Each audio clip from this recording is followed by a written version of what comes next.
उसके चलते कई जो मुहिम है वो चल रही है, जैसे कि वेरिफिकेशन हुआ या सत्यापन जिसे हम कहते हैं वो हुआ, या कहीं ज्ञापन दिया जा रहा है या कहीं तैयारी की जा रही है।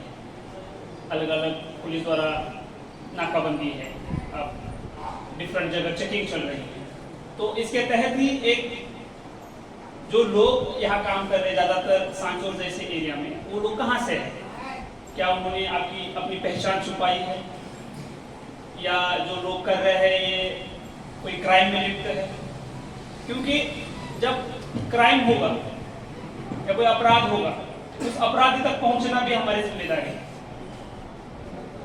तो इस प्रोसेस द्वारा अगर आप में से कोई अपराधी निकलता है तो उस तक आप पहुंच सकते हैं। आंतरिक सुरक्षा देश की एक महत्वपूर्ण जिम्मेदारी है पुलिस की, और उसके अंतर्गत ये जो प्रोसेस है ये चल रहा है।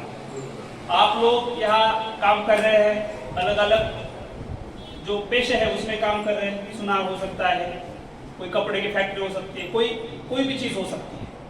तो आपको बहुत बहुत सिंपल काम करना है। उसमें आपका सत्यापन मतलब क्या होता है? आपका फोटो, आपका आइडेंटिटी कार्ड, उसमें बस आधार ही नहीं है, क्योंकि आधार फर्जी बनता है। आधार के साथ अन्य कोई दस्तावेज जो आपकी पहचान बता सकता है कि आप कहां से हो। दूसरी चीज, आप यहाँ कब से हो, आप यहाँ कहाँ काम कर रहे हो और कहाँ रह रहे हो। अगर आपकी फैमिली के साथ रह रहे हो तो फैमिली डिटेल्स। ये एक्सरसाइज क्यों चल रही है? शीतलवाना में आपने देखा होगा कि 10 दिन पहले 10 लोग ऐसे मिले जिनके पास उनका कोई आइडेंटिटी नहीं थी, प्रमाण पत्र नहीं था, कोई ऐसा सबूत नहीं मिला जिससे वो इस्टेब्लिश हो सके कि वो वहां के हैं। तो उसके बाद आगे की कार्रवाई की गई। तो शिकायत आई है, कंप्लेंट्स आई है। कितने लोग हैं उस पर्टिकुलर दुकान में काम करने वाले? मान लो एक कोई व्यापारी अपना है तो वो उसके अंदर 8 लोग काम कर रहे हैं, 10 लोग काम कर रहे हैं, इसका आंकड़ा तय नहीं है। उसके बाद वहां जो लोग काम कर रहे हैं उनका कहीं इंदराज नहीं है, कहीं रजिस्टर में नाम नहीं है, ना ही कहीं पुलिस के रिकॉर्ड में उसका नाम आया है।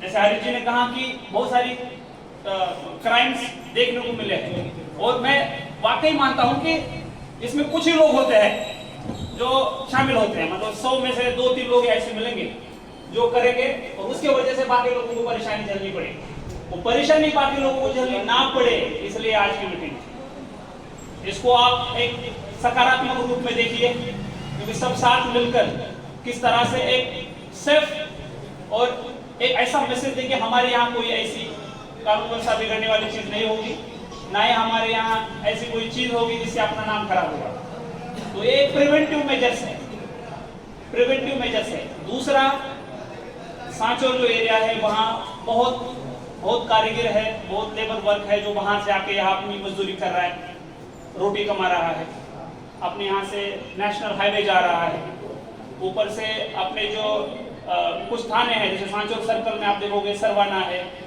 चितलवाना है, और ये एरिया जो है वो बॉर्डर्स के नजदीक भी है।